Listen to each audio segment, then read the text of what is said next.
We now present For the Record. Welcome to For the Record. I'm Will Keneally. Later in the show, we will delve into the litany of court news coming out of both federal and state courts this week. But we start recapping a busy week here in Madison, where President Biden landed on Friday for his second trip to the Isthmus so far this year. Now, the president's trip comes as he is trying to rally Democratic support after what he called a poor debate performance last month. Now, that raised questions about whether he should step down from running for president. Completely ruling that out. Now, among Wisconsin elected officials, Senator Tammy Baldwin, who's running in her own re-election race this year, skipped Friday's rally to continue her statewide campaign tour. Now, she's in Marinette and Brown counties during the president's rally on Friday. Introducing Biden, though, was Wisconsin Governor Tony Evers. Now, he is notably the only governor to miss a call this past week between Biden and the Democratic Governors Association. Now, folks, I've been governor under both Joe Biden and Donald Trump, and let me tell you, the choice this November is absolutely clear. There's only one president who's consistently delivered for Wisconsin, and his name is Joe Biden. The roughly 20-minute speech touched on policy issues like abortion and infrastructure, with Biden trying to run on a record of success from the last 3.5 years. Now, the president also spoke to the questions about his age. Here's more from his speech. And I'm not letting one 90-minute debate wipe out 3.5 years of work. As the governor said, I've led this nation from the depths of pandemic to the strongest economy in the world, and that's literally true. I wasn't too old to create over 15 million new jobs. To make sure 21 million Americans are insured under the Affordable Care Act. To beat Big Pharma, the first time ever to do that, and lower the cost of insulin to $35 procedure. Was I too old to relieve student debt for nearly 5 million Americans and grow the economy? Too old to put the first black woman on the Supreme Court of the United States of America? After the speech, the president sat down with ABC News anchor George Stephanopoulos at Madison's Sherman Middle School for an exclusive interview. Now, amid concerns about the president's age, Stephanopoulos asked Biden about the future of his campaign.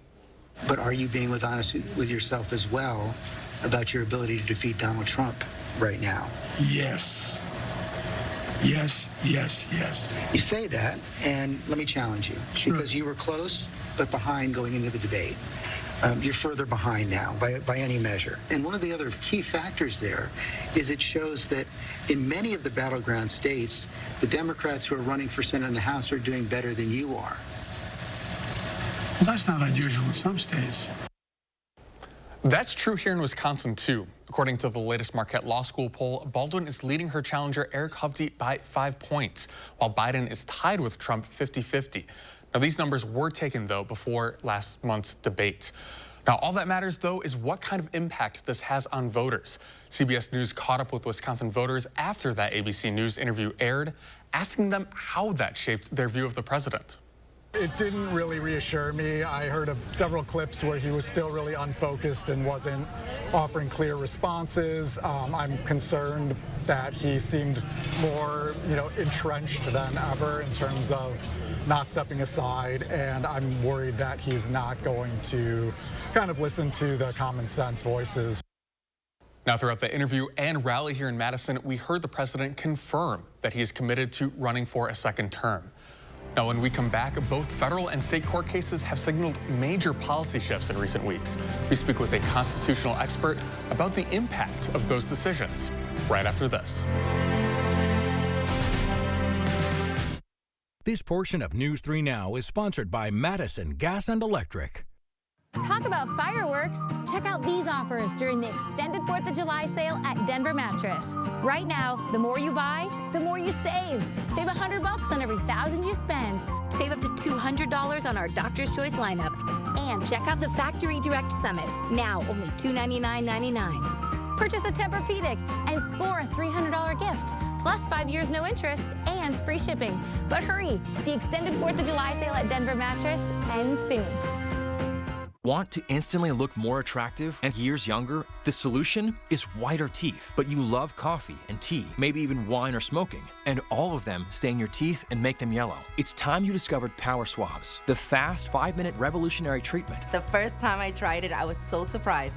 My husband was so excited that he wanted to run out and get it. He said, "What have you been trying?" I said, "Well, I've tried this product called Power Swab." And he said, "I can't believe how white your teeth are." From that point on, I've been sold. Power Swabs are guaranteed to whiten your teeth up to 2 shades after the first application. After 5-minute daily treatments for the next week, your teeth will be an average of 6 shades whiter. Power Swabs will whiten natural teeth and remove stains from veneers, bonding, caps, and crowns. This is a Power Swab smile. This is a Power Swab smile.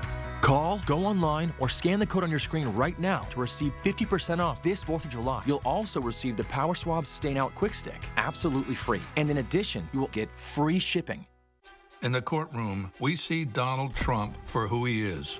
He's been convicted of 34 felonies, found liable for sexual assault, and he committed financial fraud.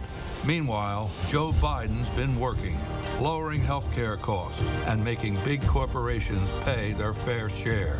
This election is between a convicted criminal who's only out for himself and a president who's fighting for your family. I'm Joe Biden, and I approve this message. Welcome back. The courts have been at the center of the news this week, especially here in Wisconsin. A Dane County judge ruled the collective bargaining provisions of Act 10 unconstitutional on Wednesday. And then on Friday, the state Supreme Court issued a ruling that prevents the legislature's powerful budget writing committee from blocking the Evers administration from spending certain funds. Now we start there with Braden Ross reporting.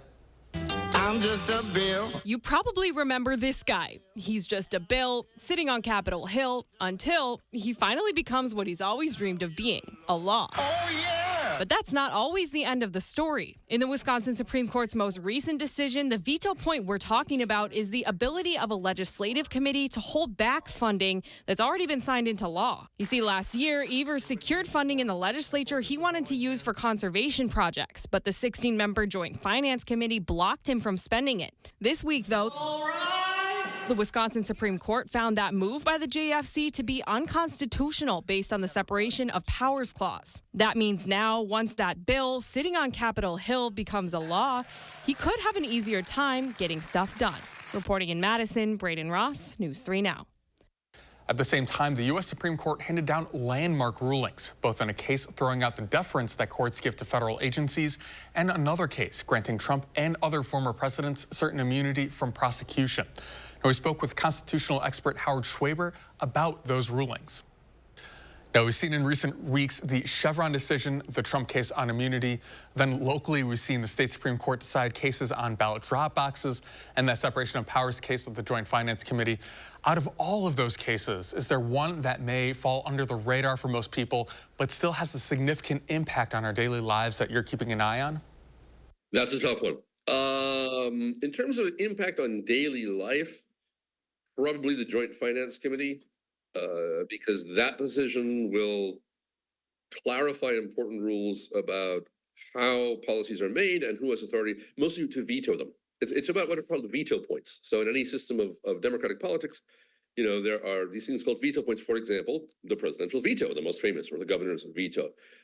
Court decisions are veto points. We give courts the power to veto effectively laws because they're unconstitutional. Bicameral legislation that has to pass both houses, that's a veto point. Each house has the. So, you know, instead of asking who has the authority to make law, it's equally important to ask who has the authority to prevent law from being made, and that or policy being made or carried out. And that's what the Joint Finance Committee case is all about. We've heard a broad range of takes in the wake of some of those decisions, particularly some alarmist takes from that Trump immunity case. I want to ask you just personally, in a broad sense, your prognosis for where American democracy is right now. Let me put it this way. So this decision was really the culmination of a very long project. You can trace it back to Andrew Jackson, but more reasonably and realistically back to the 1980s and the Reagan Revolution. We talk about judicial conservatives and judicial liberals, and those words are not meaningless, but they don't mean exactly the same things as they mean when we talk about policy. It's not the case that every judicial liberal necessarily favors generous welfare spending, for example, or something of that sort. One of the things that does distinguish judicial liberals and judicial conservatives going back certainly the 1980s is that judicial conservatives favor a very strong, even an imperial presidency.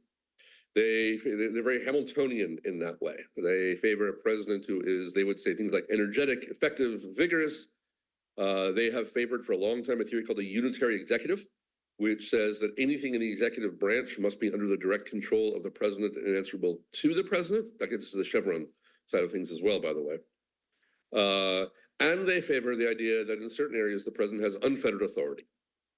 So from that perspective, and you can go back certainly to Nixon and to the Iran-Contra investigations, these kinds of conservatives have always objected to independent counsels, to investigations of presidencies.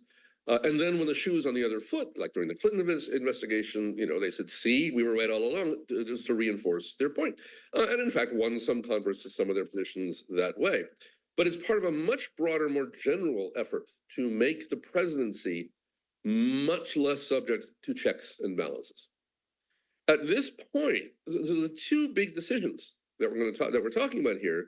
One dramatically reduces the deference courts should show to executive agencies, and the other very dramatically reduces the ability of courts and legislatures to hold presidents accountable for criminal acts. What both of those do, they increase the power of courts and the power of the presidency. They decrease the authority of independent agencies and Congress.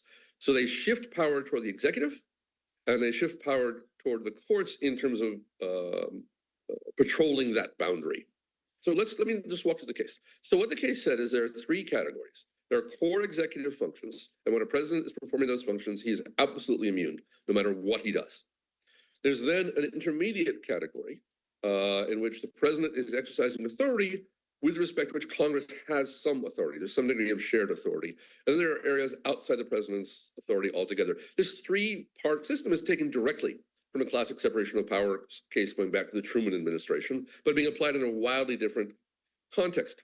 The thing people don't necessarily realize is that that middle category, the areas in the outer ambit of official conduct, are then bound around with conditions that make it effectively impossible to ever overcome the immunity. So in order to show that the action is not immune, one is not permitted to refer to the motivations of the president or look for evidence of those motivations. So saying, well, he's only doing this to harm his political opponents, or well, he's only doing, you can't bring that up. That has nothing to do with the question of criminal immunity, not only in the core executive cases, but even in the peripheral cases. Furthermore, even if there's a basis for abrogating immunity, courts, according to the Roberts opinion, must not do so if there's any danger that doing so would weaken the executive. So these are conditions, both evidentiary and policy, that are nearly literally impossible to meet.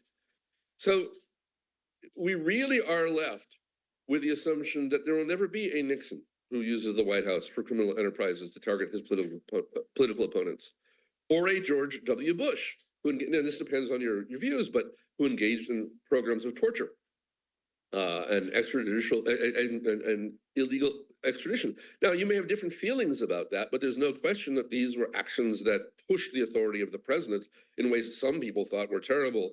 Whatever else is true, at this point, there's no issue of criminal law refraining the president from doing that in the future, or, of course, the various things of which Donald Trump is accused. It's very hard to parse all the things he's accused of, because he's accused of a great number of things at the moment and has been convicted on a number, but unquestionably, several of them, many of them, possibly including the January 6th related events, will be found to be subject to this immunity because they're the outer ambit, the outer bounds of executive authority on official actions. So, for example, Roberts specifically said that using the presidency as a bully pulpit, exhorting people, right, as Trump did to protesters on January 6th, is part of the official duties of the president.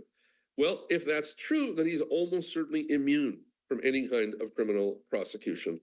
If you remove that kind of criminal accountability there for a president, what recourse is left? Does that leave essentially just a political remedy where the only thing you can do is vote a president out at that point? Well, that is correct. Or, I mean, we don't know what this would do to impeachment. There are comments in the majority opinion that describe impeachment as a political process. So impeachment may still be possible. Right. Only political remedies are available. And of course, don't forget the president can spread this immunity using the pardon power. Now, there are still the possibility of state law liabilities for people who follow the president's orders. But, you know, if you compare this to military officers, a military officer who gives an illegal order can be held criminally accountable for that. A member of the military who follows an illegal order can be held criminally liable if a reasonable person would have recognized that order as illegal. None of those kinds of checks apply to presidents anymore. So what's shocking, I mean, that's shocking enough if you share the view that there's the possibility in the future of presidents involved in criminal activity. And again, it takes a remarkable historical ignorance or set of blinders to say that no president in our history in living memory has ever engaged in criminal activity. That's really an extraordinary statement, particularly coming from someone with Robert's background. We don't even get into Iran-Contra, for example. But it also means that attempts by Congress to pass laws to restrict presidents' actions become toothless, because violations of those laws can't trigger any sanction because there's immunity. So criminal law is the context of the discussion, but it actually is potentially much more far-reaching in terms of separation of powers than that. This is an imperial presidency of the highest order, and I will say it's a level of immunity that other chief executives in Western democracies do not have. We have moved toward the kind of thing you see more often in Latin America, a model of presidentialism in which the president, really is, I mean, I'll use the phrase, I don't know how else to put it, above the law. He is not constrained by laws, ordinary laws, because he's immune from their operation. If you want a comparison, for example, Benjamin Netanyahu in Israel faces issues of potential criminal liability, and people talk about that being part of his political calculation. Whatever you think of that case, it's universally assumed he's not immune from criminal liability just because he might have committed acts as prime minister. A president going forward would simply have immunity from those kind of concerns. Constitutional expert Howard Schwaber there. When we come back, more from the courts, this time on abortion. The Wisconsin Supreme Court has taken a case that could create a new right to abortion here in Wisconsin. We'll have more on this and what this could mean for the Badger State right after this.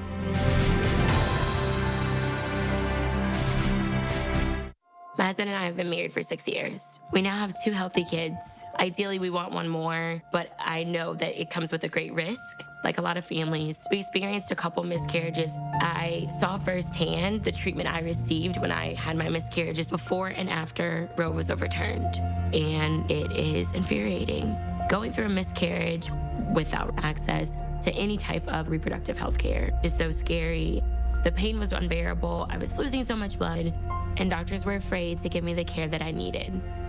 This was standard medical care for over 50 years, and overnight, it just vanished. What we're seeing here in Louisiana is a direct result of Donald Trump overturning Roe v. Wade. First it was Roe v. Wade, then it was IVF, and next it will be birth control. Donald Trump is going to pass a national abortion ban if he's elected again. This has to stop, and that's why I'm so adamant about supporting President Biden. I'm Joe Biden, and I approve this message. To everyone making time for life's best moments, let us celebrate with you. In Wisconsin, we love celebrating together. Big days or any other day. So much. From hot and juicy to ooey gooey to oh my word. Oh my word. Serving you a handcrafted meal that makes today a little bit more special. That's what fills us up inside. From Wisconsin with love. Welcome to Delicious. Yeah. Need inspiration? Shop Pick and Save. For over 30,000 mouth-watering choices, plus savings like digital coupons worth over $600 each week and up to $1 off per gallon at the pump. Pick and Save is worth it every time. Pick and Save, fresh for everyone. Madison Mallards Baseball brings you a night of fireworks on the base paths, and after the game is over, don't miss the Mallards' next fireworks night, Saturday, July 13th against the Minnesota Mud Puppies. Get your tickets today. News 3 Now is a proud sponsor of Madison Mallards Baseball. Welcome back. This week, the state Supreme Court decided to take up 2 new cases related to abortion that could fundamentally shape abortion rights in Wisconsin.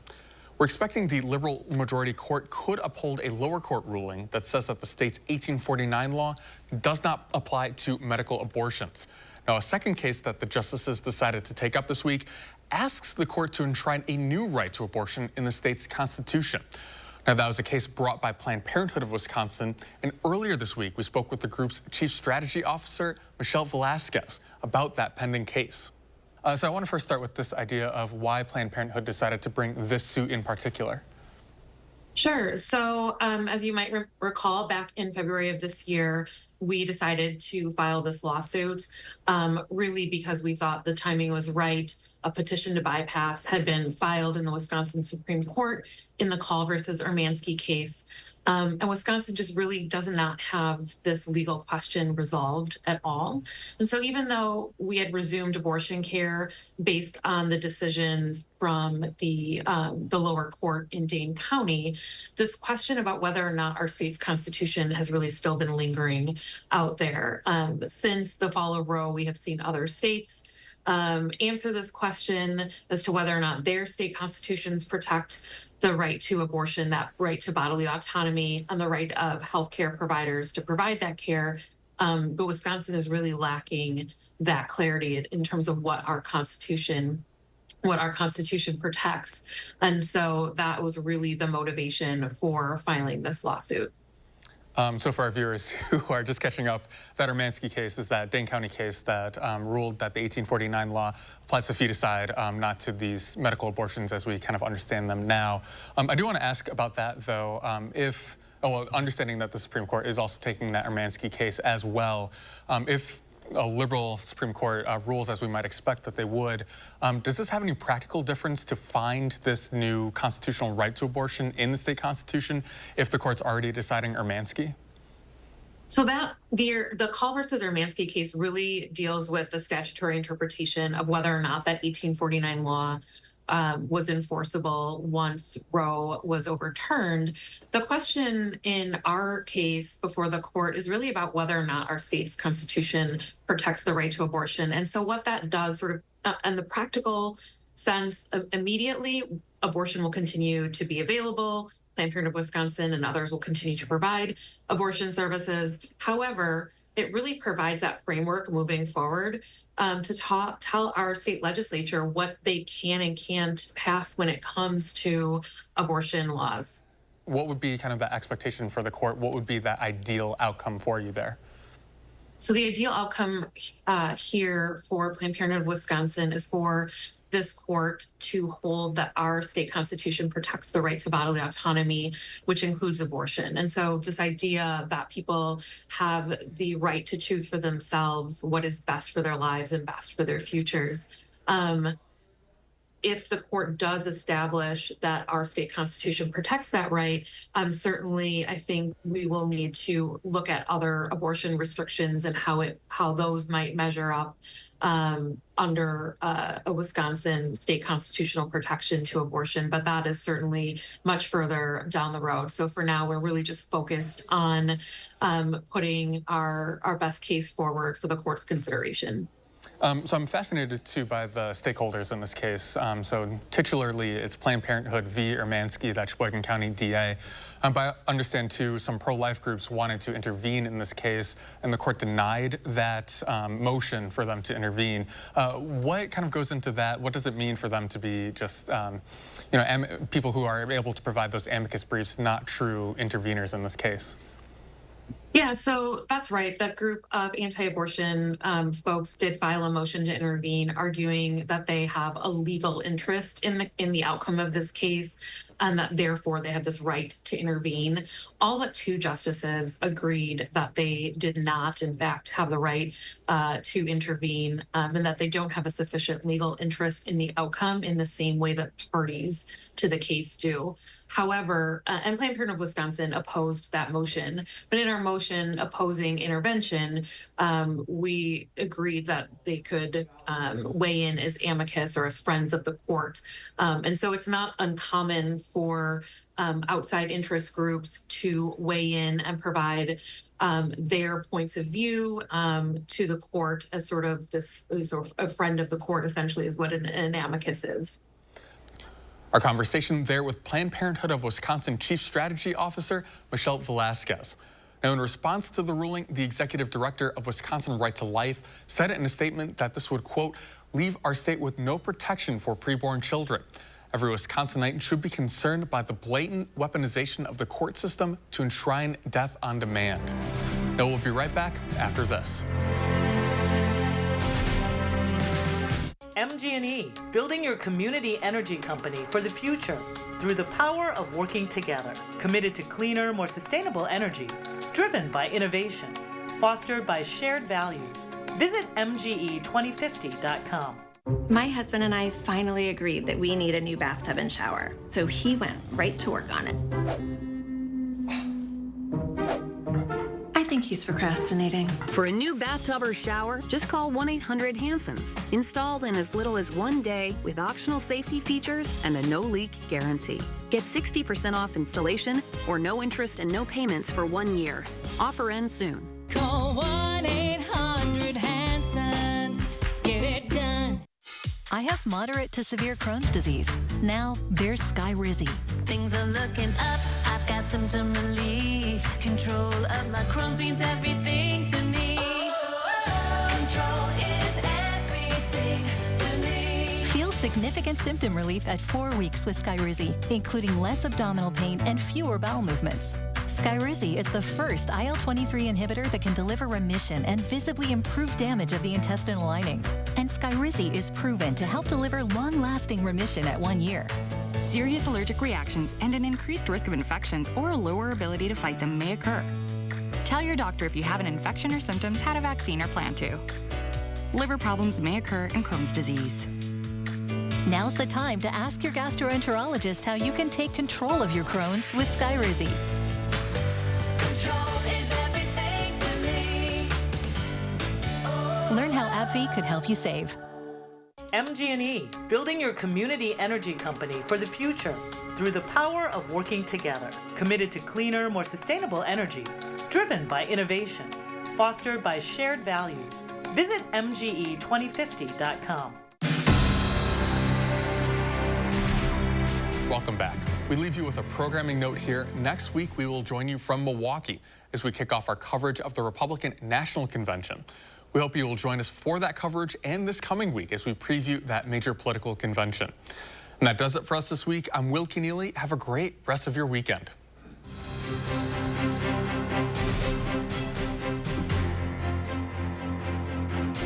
This has been For the Record.